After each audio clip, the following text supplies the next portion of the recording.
Forget gurus. Forget anyone claiming to be an online business expert without going through the challenges of entrepreneurship themselves. The Real Money, Real Business podcast is here to prove the best insights in online business comes from your fellow online business builders. We dig into stories of entrepreneurs selling their business on the Empire Flippers marketplace so that you can learn how they made their business profitable, how they overcame obstacles, and what lessons they learned in their online journey. If you want to take your business and your knowledge to the next level, you've come to the right podcast. Let's get started.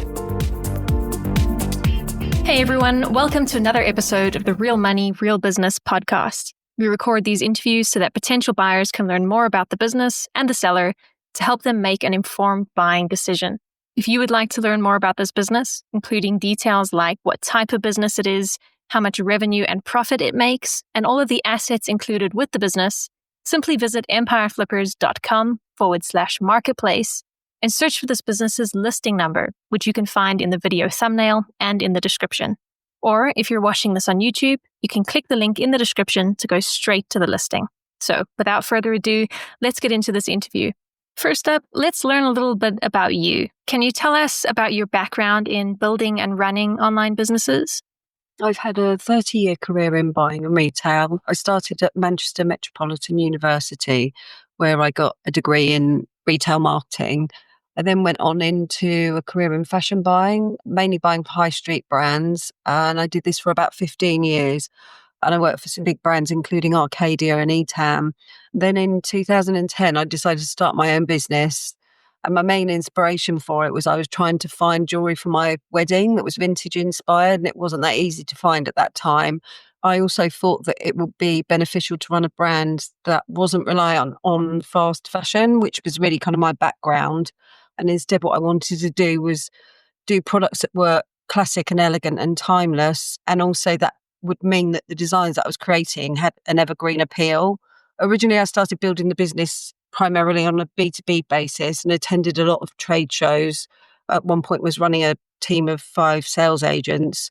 In 2015, we were doing really well. I won Women in Business Award. At that time, I had a team of 3 people in the office and 5 agents, and I was turning a profit of about 40,000 net profit. But shortly after that, my son was taken really ill, and that had like major effect on my ability to run the business. So the business started to decline. I had cash flow issues and I nearly lost it in 2016. But then I managed to find a Chinese investor through the government for investment program. And that's when I began to build the business back up again. And I started to invest heavily in developing the B2C side of the business by launching a Shopify site. And now I've got, now my business is predominantly B2C across the Shopify, Amazon and Etsy accounts. And since that point, I've been teaching myself really, learning how to run a Shopify site, adding apps to my site and building and developing the site over a period of years. Why are you selling the business now instead of keeping it and growing it further? I'm selling the business because I feel like I want a change. I've been running it over a period of 15 years. Some of which have been amazing and some of which have been really difficult. And I feel like I've got to a stage where I've built it back up again now and it's running really well. And I just want to make a change. My children are older. I've got more freedom to make other career choices. And they're the main reasons that I'm selling now. Can you describe the amount and the type of work that you do on this business to maintain it? I personally spend about 25 hours a week working on the business, although I would take at least 3 hours off of that down to 22 hours because some of that time is spent on Etsy and the sale of this business doesn't include Etsy. So it's roughly about 22 hours a week. I break my roles down into 3 key areas, being administration, creative and sales. So under the admin section, that mainly involves me maintaining all the product libraries across the different channels, uploading new products, some bookkeeping. So once a month, I need to catch up with my bookkeeper, my accountant, and fill in any queries they've got about the bookkeeping. Then from a strategic perspective, looking at the P&L and forecasting, and then also stock management. Under the creative side, I create all the inspiration for the new collections and have, up until recently, always designed everything in the collection. But during the transition where I've decided that I want to sell, I recognise that I really need to be able to hand the business over with a designer in place that isn't me. So in the last collection, I started working with the designer on Upwork, whose work is brilliant, and basically created the last collection. And I'm just in the process now of starting to work on the spring summer collection with them as well. Then the last part of my job would be the sales side. Every week I have a meeting with my marketing manager on a Monday to talk about the sales performance and what tasks we've got ahead for the week. We review the best sellers and look for opportunities to develop new products. We look for new sales opportunities in different accounts, so possibly looking for new wholesale accounts, although a lot of those do come from Fair automatically. I also work with a few different third-party people. So I work with somebody on the Amazon account through Upwork. I've been working with them for about a year, and they help me to improve our performance on Amazon. And then the other thing that I do, which they share with my marketing manager, is customer queries. They don't really take up that long, I would say, like a maximum of an hour in a day during busy periods, but they can be dealt with relatively quickly on messaging. So, if you were to keep this business, what are some of the ways you would try to grow it? If I was keeping the business, the main areas that I would work on to grow it would be the continuation of the work I'm doing at the moment on Amazon with my partner on Upwork. I feel like there's a lot of opportunity there. We used to have, years ago, quite a good Amazon business. And then through the years, that's kind of gone off the boil because we've not given it as much attention as we needed to. I've got back on that in the last year, and there is a lot of opportunity for us to expand that. We've started just with the UK, getting things back on track in the UK, creating some A+ content and identifying some key drivers. But I think there's a lot more opportunity to fine tune those products and improve their performance. And then also there is the opportunity globally. We've got a lot of countries in the EU, and also we've got the US set up. So they're ready to go, but they just need to have some time spent on them to develop those markets. I think the other thing is that I would look to get a dedicated web developer. We've done everything in-house pretty much over the years, and we've managed, but I think there's a lot that could be done to improve our conversion rate with an expert on Shopify, and things like improving the site speed would really help. Global growth on Shopify. All our sales are in the UK at the moment, and obviously there's an opportunity for us to go outside of the UK. We know we've got sales outside of the UK because we do well in Germany and the US through Etsy. So our customers are out there. We just need to go out and get them. Another big wholesaler customer would be a great addition to the brand. We've currently put a trial order into Joe Brown's, which was a significant amount of units for a trial. And if they come back and place repeat with us or additional lines, that could turn into quite a big account over the next year or so. We've also had contact with the National Trust, and there's an opportunity for us to go back to them. And Hooper's department store currently looking to place an order with us.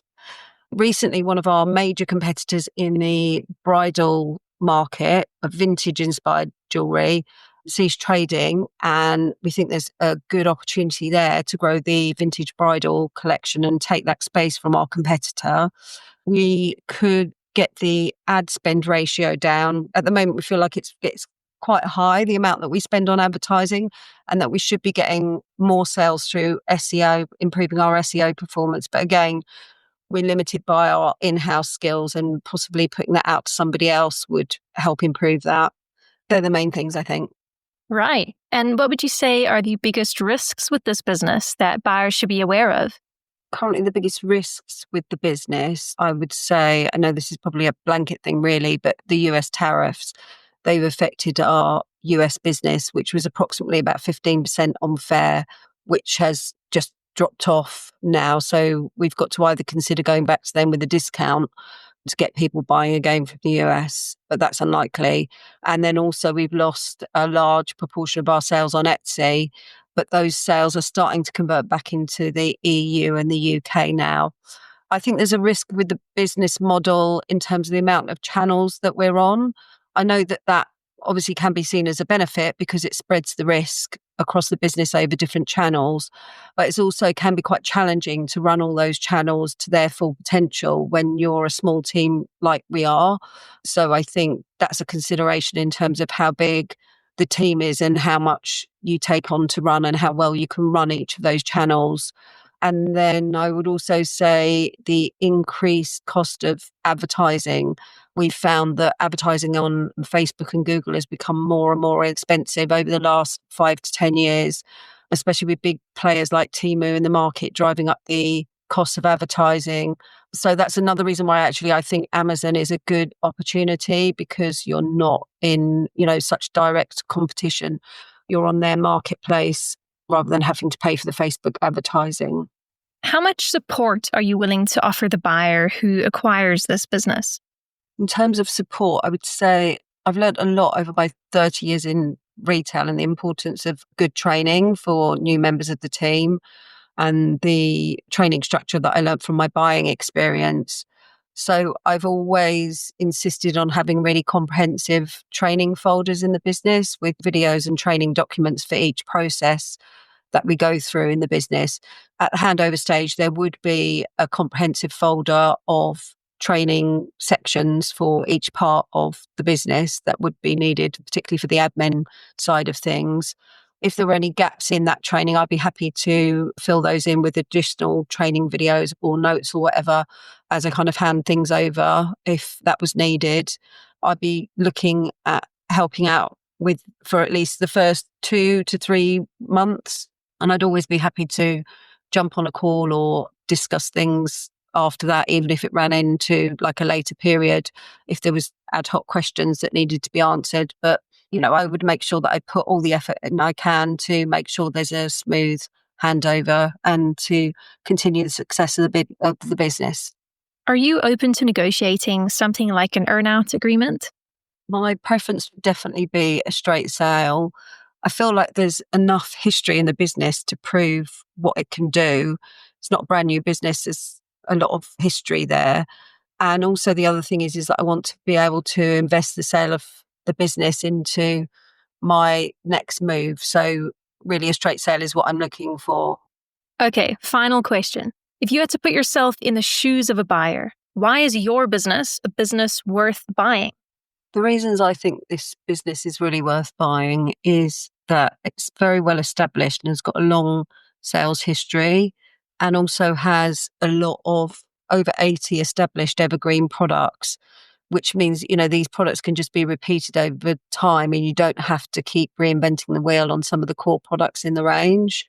The margins that we get, I think, are really excellent. We've got a long established relationship with the supply base that I have, the 2 key suppliers. They're very good suppliers. They're SEDEX registered and supply some big people in the States as well. They give me good minimum order quantities, which means that we can do bespoke lines of small as 60 pieces, which gives us good flexibility. I think the brand has become well recognised in its niche over the years, and we do get quite a lot of searches for the Love It & Co brand each month. The niche that we're in is quite unique, and the product offering has quite low competition compared to the general fashion jewellery market. I think that means that you can be very targeted with the marketing on the brand. And in the UK vintage jewellery market, we do come up on the first page for quite a few of the key search terms that we want to come up for, like Art Deco vintage jewellery, for example. I think the other thing about the company is that over the years, we've built up really excellent customer service records. And a lot of those 5-star reviews can be seen on our site, which I think evidences the quality of our products and the consistent quality of our products over the years.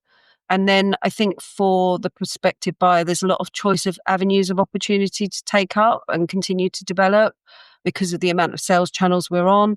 So it could be a buyer that comes in that wants to really just run with the Amazon side of things and grow that side of the business, or somebody who's got some SEO skills and really thinks that they can take the Shopify sales somewhere. So it doesn't have to continue to be run on all the channels. It could be that somebody could come in and want to really kind of like specialize, but there's quite a bit of choice there of directions that the new buyer could go in. All right, everyone. Thanks for listening. To learn more and see if this business is still for sale, head over to empireflippers.com/marketplace and search for this business listing number, which you can find in the video thumbnail and description. Or if you're watching this on YouTube, click the link in the description to go straight to the listing. Once you've unlocked this listing, you'll find everything you need to know about this business. So, thanks for joining us. See you next time.